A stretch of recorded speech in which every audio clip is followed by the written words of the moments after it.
Di antara 9 partai politik pemilik kursi di DPR RI yang ada saat ini, yakni PDI Perjuangan, Golkar, Gerindra, Nasdem, PKB, Demokrat, PKS, PAN, dan P3 merupakan partai yang pergerakannya paling soft dalam menghadapi kandidasi Capres 2024. Di saat 8 partai yang lain sudah mulai sibuk dengan dinamika tarik-menarik rencana koalisi untuk kandidasi Capres yang akan diusung, bahkan sudah ada partai yang mencuri start dengan mendeklarasikan Capresnya lebih awal. PDIP justru tidak bergeming sama sekali soal hiruk-pikuk pencapresan. Padahal PDIP adalah satu-satunya partai yang telah memenuhi ambang batas presidensial threshold 20%. Sehingga dapat mengusung capres-cawapresnya sendiri pada Pilpres 2024 mendatang tanpa perlu berkoalisi dengan partai yang lain. Meski banyak diisukan PDIP akan mengusung sang putri mahkota Puan Maharani sebagai capres pada Pilpres 2024.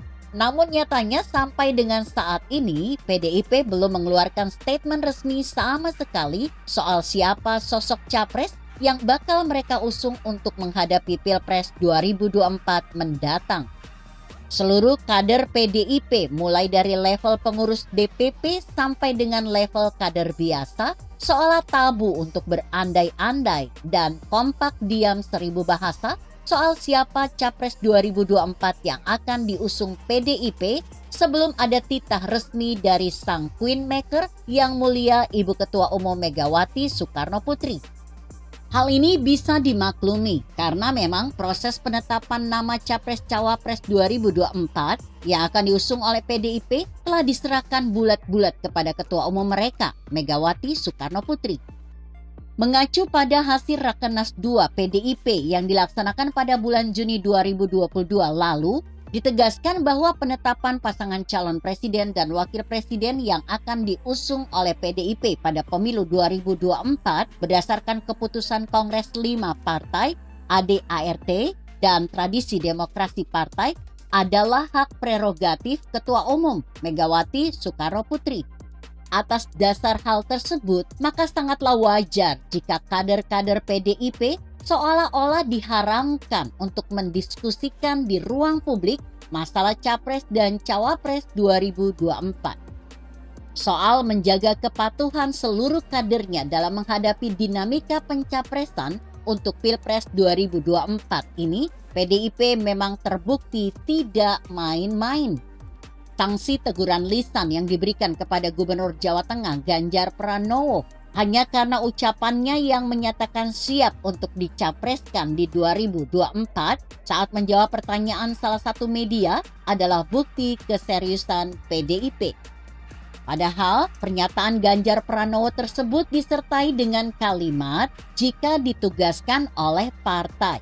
Atau dengan kata lain, Ganjar hanya bersedia menjadi capres jika dicalonkan oleh PDIP. Namun ternyata atas pernyataannya tersebut Ganjar telah dijatuhi sanksi karena dianggap sudah melanggar instruksi Ketua Umum nomor 4503-DPP-Romawi 10-Romawi 2022. Instruksi ini mengatur soal komunikasi politik.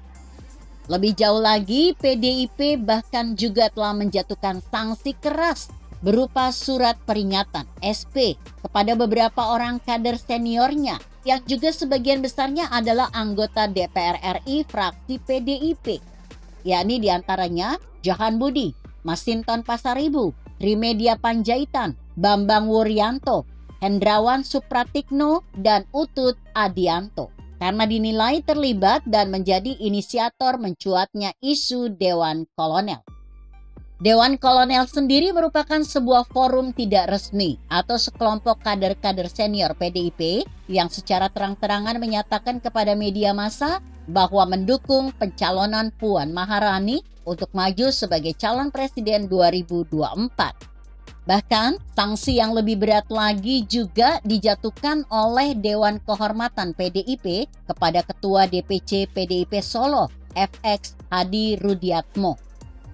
FX Rudi dijatuhi sanksi teguran keras dan terakhir karena dianggap secara terang-terangan mendukung Ganjar Pranowo maju sebagai Capres 2024. FX Rudi sendiri memang dikenal vokal dan sering secara terbuka menyuarakan agar PDIP segera mendeklarasikan Ganjar Pranowo sebagai Capres alih-alih Puan Maharani. Meskipun dirinya sudah beberapa kali diberikan teguran dan sanksi oleh Dewan Kehormatan PDIP.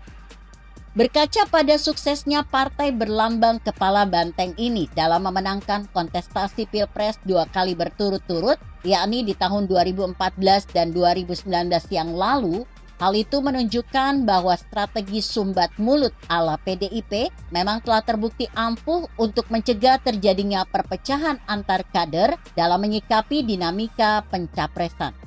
Dengan demikian, energi yang dimiliki oleh para kader PDIP bisa sepenuhnya digunakan untuk menggerakkan mesin partai dalam upaya memenangkan capres yang diusung, alih-alih berdebat kusir soal figur capres yang diusung. Berbeda halnya yang dilakukan oleh partai lainnya, semisal Nasdem.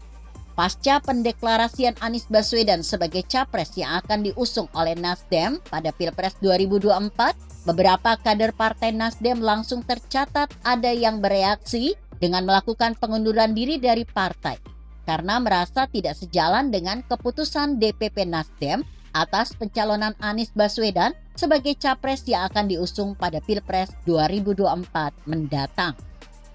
Begitu kira-kira artikel ini ditulis Sultoni yang disadur dari Kompasiana.com dengan judul Ampuhnya Strategi Sumbat Mulut ala PDIP. Bagaimana menurut Anda?